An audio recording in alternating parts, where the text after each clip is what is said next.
Welcome to Langrisser Lore, the series where I know you've been skipping the cutscene, so you have no way of verifying whether or not I'm telling you the truth. And today, I'm happy to bring you the story of Cherie, the PTSD princess. 言いたいことがあるなら今だよ。もう怒った。本気出すわ。 When you look at the gates of fate for Cherie, you can see that everyone sees her as this bubbly, happy princess who's ready to go on an adventure and is always ready to joke with people, laugh at them, and even make fun of them. But when you get into the actual history, stored by Langrisser, the way that Cherie is able to perceive all of her memories, we realize that they're twisted and distorted. All of her enemies transform into demons, something terrible, something that you can justify destroying, because Cherie's not able to deal with the fact that she has to kill in war. In fact, the only enemy that she doesn't dehumanize is Vargas, and when she revisits that memory, it's crystal clear and almost exactly the same as how the time rift plays out. But there's one key difference. The enemies in this are much stronger, it's much more reinforced, and Cherie is going into this by herself. It's clear that this memory is stuck in her mind and she's fixated on it. She even starts crying as she is remembering it, and she doesn't know why she's crying. It was the death of Vargas that ruined the idea of war for Cherie. At first it was an adventure, something to break up the monotony of classes every day with Keith, but eventually, she was forced to kill someone who wasn't purely evil. Someone that she couldn't justify or see as a villain, because Vargas was just doing what he thought was right. He was protecting his men, and he died before ever meeting his daughter. This shows Cherie the tragedy behind war. She is no longer happy, and this breaks her inside. But Cherie is more than just a victim of her trauma. She's brave and resilient and absolutely fearless. She dives headfirst into danger to protect those she cares about, as evidenced by her first appearance in the game.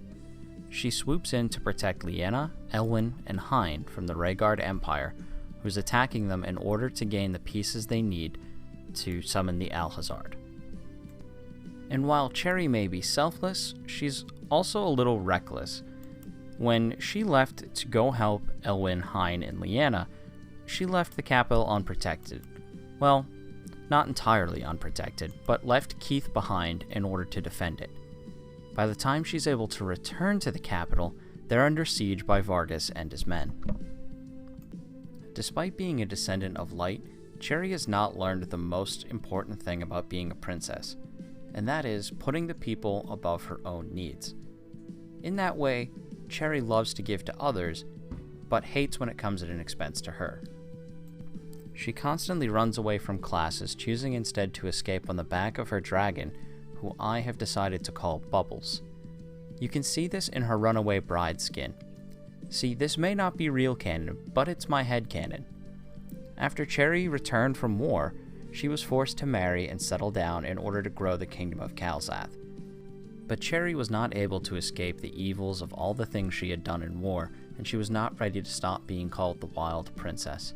She hopped on the back of Bubbles and escaped in the middle of the ceremony. Without proper treatment for her PTSD, she lived her entire life haunted by the echoes of Vargas in her memory. Even when she's summoned to the new world, her entire viewpoint of that era is completely skewed, and while people are able to laugh it off as her being silly or self-centered, I know the truth. Cherie is damaged, and no one helped her. She would roam her kingdom for years, looking for something to do.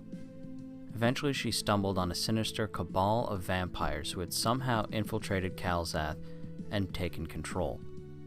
After destroying the vampires, the screams inside of her head finally muted to a dull roar, as she realized that sometimes the only way that she would be able to protect her people was by using violence. Cherie would return to Khalzath, being labeled the greatest warrior, and lead the kingdom to a period of prosperity that it had never seen before. Thank you so much for watching. This is the start of my upload every day schedule.